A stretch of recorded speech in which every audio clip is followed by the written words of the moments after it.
संतोष देशमुख यांना निश्चित 100% न्याय दिला जाईल। आपले मुख्यमंत्री, दोन्ही उपमुख्यमंत्री आणि आमचं मंत्रिमंडळ यांच्या माध्यमातून कोणालाही पाठीशी घातलं जाणार नाही आहे।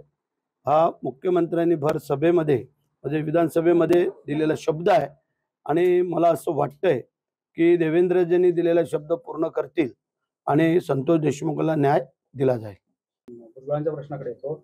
सिनियर ओबीसी नेते आहेत, सिनियर मंत्रिमंडळात 3-4 मंत्री पद भूषवले आहेत। अशा ओबीसी नेत्याला डावलल्यामुळे ओबीसी समाज कुठेतरी नाराज झालाय, काय बोला? आता हा राष्ट्रवादी काँग्रेस पक्षाचा विषय आहे, महायुतीचा हा विषय बनू शकत नाही आहे। भारतीय जनता पार्टीवाले त्यांना कोण द्यायचं ते त्यांनी ठरवलं, शिंदे साहेबांनी शिवसेनेवाल्यांना कोणाला द्यायचं त्यांनी ठरवलं, राष्ट्रवादीवाल्यांमधून कोणाला द्यायचं ते अजितदादांनी ठरवलं। त्याच्यामुळे आम्ही काय त्याच्यात बोलू शकत नाही, आम्हाला त्यातली काय माहिती नाही। कदाचित तो त्यांच्या काय वेगळ्या विषयाचा विषय असू शकतो, पण त्याच्यामध्ये न बोलणं बरोबर आहे असं मला वाटतंय।